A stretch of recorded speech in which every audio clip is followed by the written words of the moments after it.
prestasi.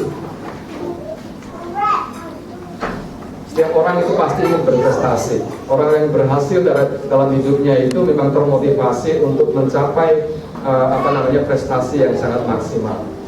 Sukses marathon, orang-orang seperti ini adalah orang-orang yang berhasil dalam hidupnya. Ini Jackie Chan, usianya kurang lebih sama dengan saya ini kalau nggak salah. Ini Mahatma Gandhi, dan ini adalah dua orang yang sangat sukses saat ini di Indonesia. Kita doakan semoga yang sebelah kanan ini jadi gubernur lagi ya Pak ya. Anak-anak sekolah juga sama aja, mereka ingin berprestasi, dan pada waktu mereka berprestasi, mereka merasa senang, merasa bahagia. Ini kita lihat nih, ada seorang anak yang punya nilai yang sangat bagus sekali pada 3 tahun yang lalu. Anak itu bahasa Inggrisnya masih sangat limited, masih sangat sederhana. Tapi dia berhasil dari anak dengan skor yang cukup bagus di PSLE maupun di secondary school.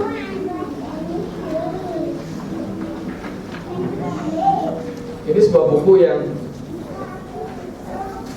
ditulis oleh seorang profesor psikologi di Pennsylvania University di Amerika. Ini Mbak ini namanya Angela Duckworth, dan saya senang sekali dengan apa yang dia katakan mengenai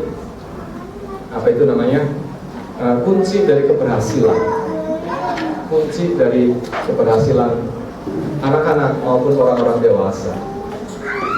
Dulu kita mikirnya harus punya bakat, harus punya kemampuan intelijen yang tinggi, baru kita sukses dalam hidup kita.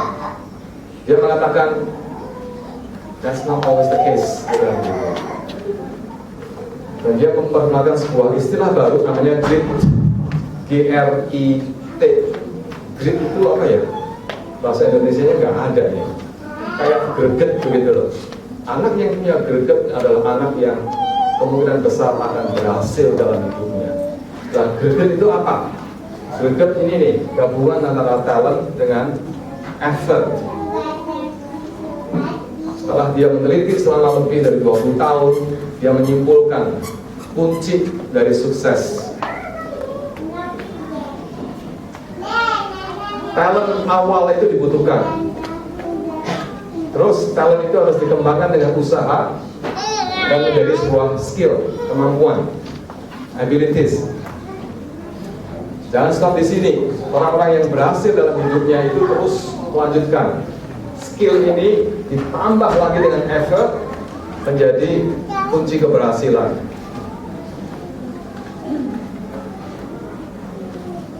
Ada satu kata yang diulang 2 kali. Bapak Ibu bisa melihat ini di sini. Ada satu kata yang diulang 2 kali. Kata apa itu? Effort. Itu luar biasa sekali. Kalau dulu kita mikirnya untuk IQ ini cuma 90 atau 100, sama-sama jadi apa ya Pak ya, lurah gitu ya. Atau jadi guru lah gitu lah, jadi cuma 90 atau 100 gitu. Itu saya kira persepsi yang sangat salah sekali. Penelitian yang sekarang itu menunjukkan bahwa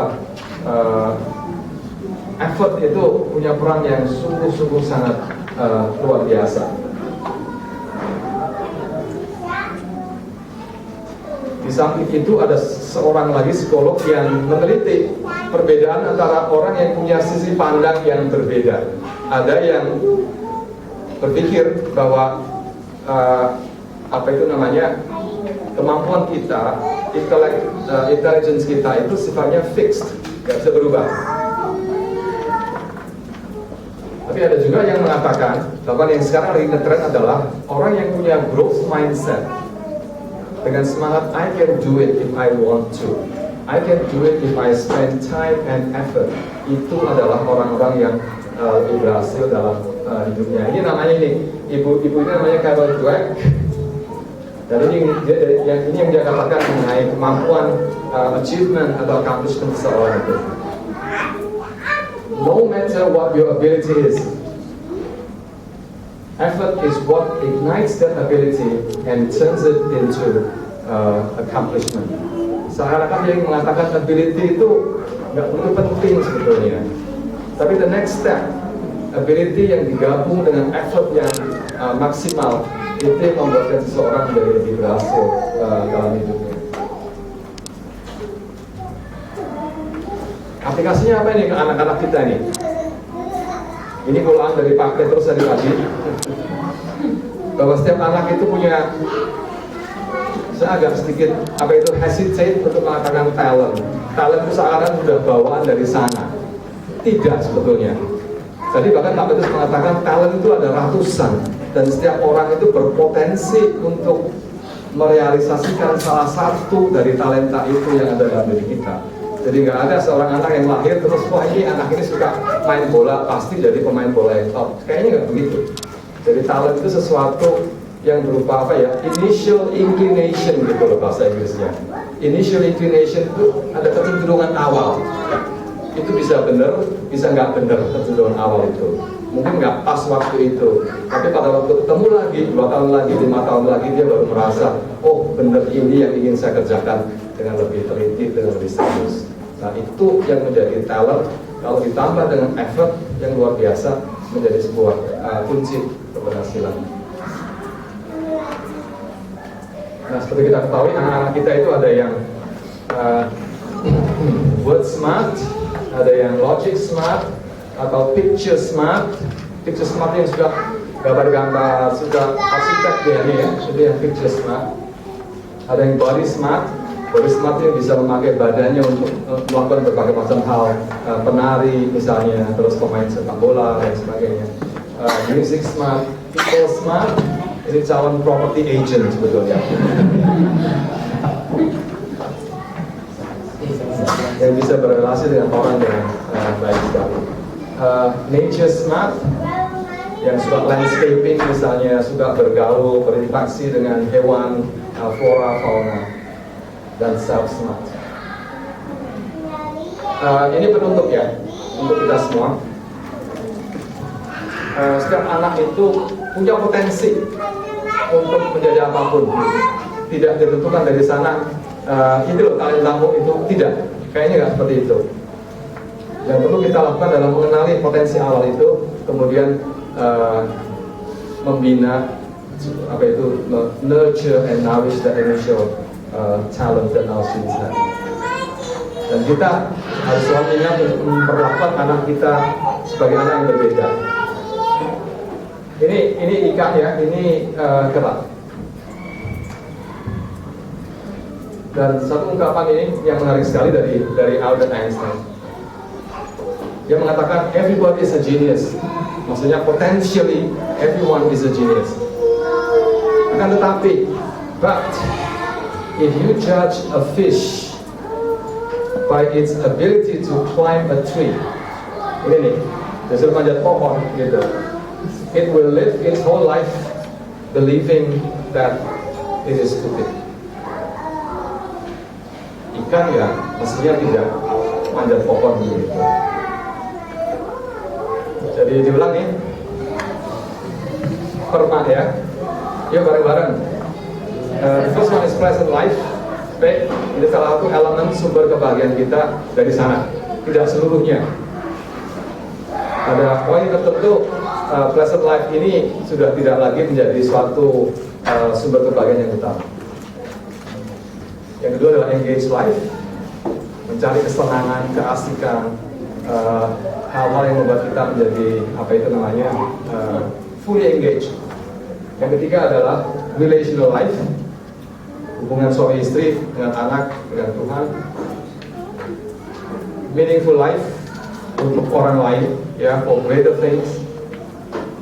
Yang terakhir adalah accomplished life, hidup yang berprestasi, hidup yang dimana anak-anak kita bisa merealisasikan seluruh potensi kemampuannya untuk berkontribusi di dunia.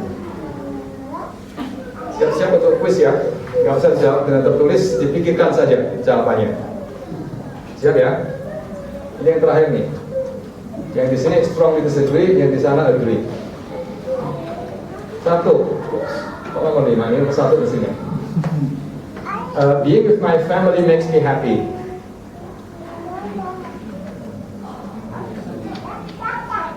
Being with my co-workers, church friends makes me happy. talking to him regularly makes me happy. Udah jawab ya? Terus, agak terbalik ini, nomornya terbalik. I live a pleasant life. I look at the brighter side of things in life. Ini yang positive emotion tadi itu ya. Yang ketiga, I'm worried about many things. Ini Paulina. Punya anak worried, gak punya anak worried. Suaminya gak di rumah worried. Yang keempat, I'm fully engaged in my work. Ini bisa paid atau unpaid. Terus, I'm happy when I help others. Ini yang meaningful life ya. I'm proud of my achievement. Saya sudah mencapai potensi yang maksimal. Tadi yang nomor 10, I live a happy and flourishing life. Sudah jawab ya? Dalam hati sudah jawab ya? Oke. Kalau jawabannya itu banyak di sini, Benny apa? Gini Benny. Terakhir Benny, segera daftarkan jemaat. Kalau jawabannya di sana langsung gabung ya.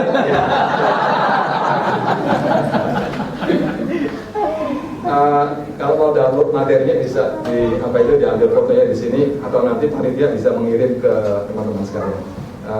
Kalau ada pertanyaan bisa didiskusikan.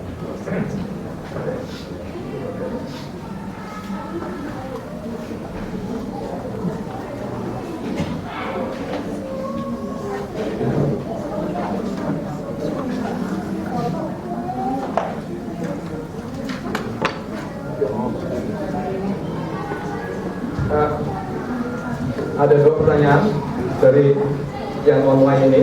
Yang pertama adalah kalau anak kita tidak engage di sekolah, gimana Pak? Begitu. Ini bisa terjadi anak kita nggak engage. Mungkin ada beberapa cara nih. Yang satu adalah berkomunikasi dengan sekolah itu. Bertemu dengan guru kelasnya dan bertanya kira-kira hal-hal apa yang membuat anak itu tidak engage.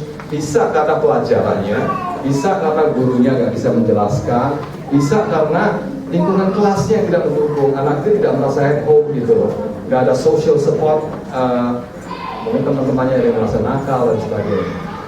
Itu langkah yang pertama. Yang kedua yang lebih besar adalah sekarang itu anak itu nggak perlu sampai JC. Kalau dulu kan orang persepsinya kalau nggak JC itu kurang kayaknya gitu. Sekarang itu optionnya lebih luas lagi. Di samping JC ada Politeknik, juga ada kemungkinan untuk studi di tempat lain, misalnya di international schools yang ada di Singapura. Tentunya lebih mahal, tapi itu adalah suatu option. Kadang-kadang anak itu tidak bisa merasa at home di sekolah di Singapura. Gitu. Yang pertama ya. Yang kedua adalah apa membanding-bandingkan anak itu salah? Tidak selalu. Memang ada anak yang kadang-kadang bisa dipacu untuk berprestasi kalau ada pembandingnya. Memang betul. Tetapi sifat kompetisi yang berlebihan itu saya kira tidak terlalu positif untuk tumbuhan anak. Karena anak itu akan selalu berorientasi bahwa my job, my goal adalah to beat my peers, untuk mengalahkan teman saya. Ini tujuan yang keliru.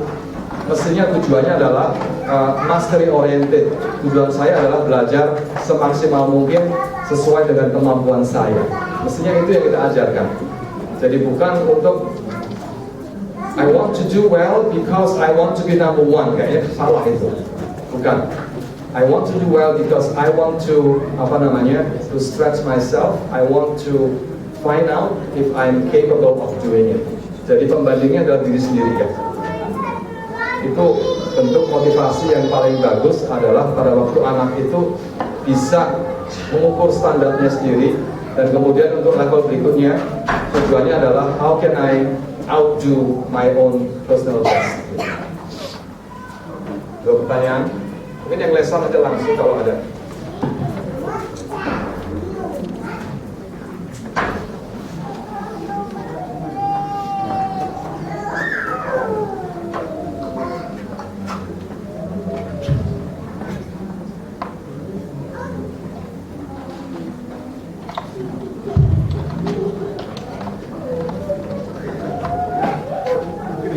fase-fase pertumbuhan anak ya, kalau yang dari kecil jadi apa namanya makin besar. Kadang-kadang kita terperangkap anaknya udah tumbuh tapi kita sendiri masih terperangkap sama memperlakukan seperti anak kecil terus gitu Pak. Itu gimana Pak ya fase-fasenya itu? Ya, gimana kita bisa mengenali? Ya. Bagus sekali pertanyaannya.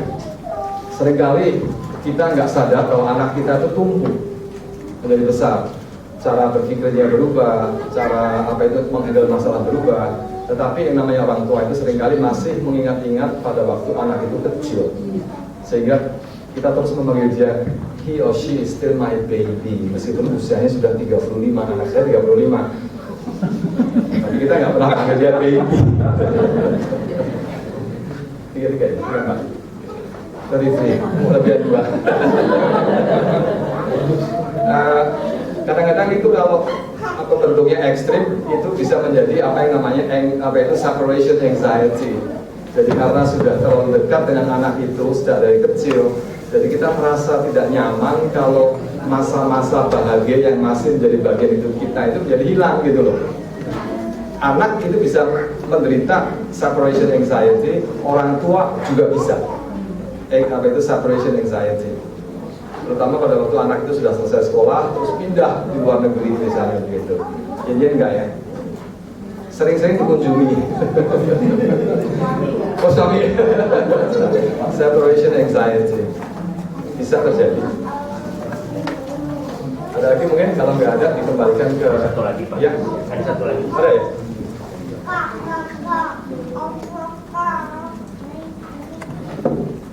Saya melayani di gereja, apakah itu sudah dibilang pelayanan di masyarakat? Saya kira iya, masyarakat itu bisa, masyarakat yang paling dekat dengan kita yaitu gereja. Masyarakat di luar itu juga ada dan banyak sekali. Jadi jawabannya adalah iya, sudah. Tapi tidak ada salahnya kalau lebih melebarkan sayap lagi untuk melayani di dunia yang belum dijangkau. Dengan doa, kata Pak Petrus gitu. Dengan doa, mohon itu petunjuk dari Tuhan Yesus untuk menampakkan kita, membawa kita ke bidang pelayanan yang baru, yang mungkin terasa asing. Tetapi kalau kita diarahkan ke sana, katanya Pak Petrus nih ya, salah itu dulu. Kita akan dilengkapi. Ada apa itu namanya? Ada janji Tuhan untuk melengkapi setiap hambanya yang akan melayani dimanapun dia ditempatkan. Paulina, back to you. Kalau tidak ada, terima kasih untuk kesempatan pada sore hari ini. Terima kasih.